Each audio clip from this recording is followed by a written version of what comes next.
Moshrek is a familiar word among Muslims, but how much do you know about its true meaning? Most Muslims believe that Moshrek is someone who is not Muslim. In many interpretations and translations of the Quran, Moshrek has been associated with an idolater, or one who worships the sun, animals, or some other created thing. However, Moshrek often refers to a person who ascribes a partner to God. Let's take a look at lexicons.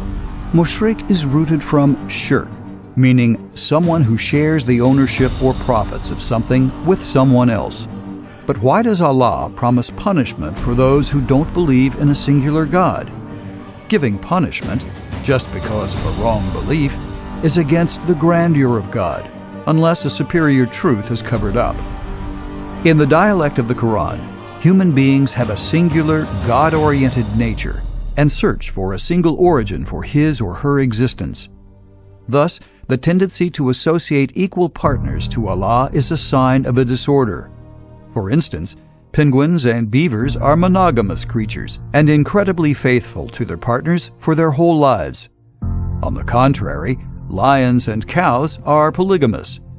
These tendencies are forced by their genetics, and no one can behave other than his or her genetic structure dictates.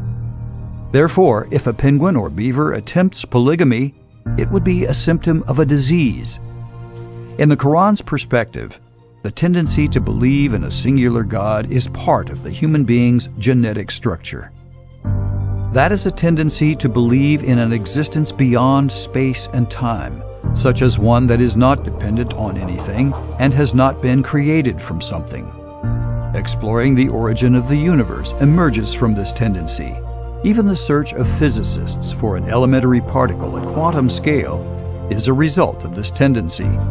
The Quran associates the belief in multiple gods with a basic disorder, which is a consequence of committing shirk and polytheism. What have polytheists shared? Is polytheism just a word or a belief? Let's take an in-depth look at the belief and its origin. Genetics shapes the totality of human beings. Our feelings and beliefs are a result of our genetic structure. It is genetics that develops the limbic brain, which results in social and emotional behavior in human beings, or builds the cortex to make thoughtful creatures. How much do you know about viruses? Viruses are best known as microscopic armies. Their only weapon, a piece of genetic code which adds itself to a cell's DNA strand. So far, 100,000 pieces of viral infected genome have been detected in the human genome, which form 8% of it, while just 1% of the human genome participates in protein biosynthesis. For instance, the Bornavirus is one of the invasive viruses which affects the genome and causes behavioral changes and mental disorders such as schizophrenia, dissociative identity disorder, anxiety disorder, dementia, and generally behavioral disorders. The Quran ascribes the structural tendency of a healthy person to monotheism. Any change in this tendency is a symptom of a disease which is described by shirk.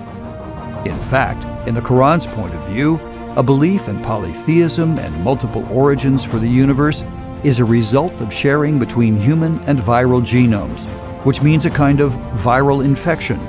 Veritably, God would not punish anyone for believing or disbelieving in monotheism, but states the truth by the concept that, human, once your feelings or thoughts tend toward polytheism, be aware that you are unhealthy. It is a disorder from an invasion of strangers to your inside, not God's punishment. Heal yourself before you suffer from that belief in this world and the next. Regrettably, wrong translations and interpretations lead to foolish or even insulting perspectives about God. So that introduces the God as an egoist and narcissist, which tortures to the death a person who does not believe in a singular God, while the truth about shirk does not have such a meaning. By subscribing to our websites and channels, help us to spread peace and health in the world and stop religious abuses.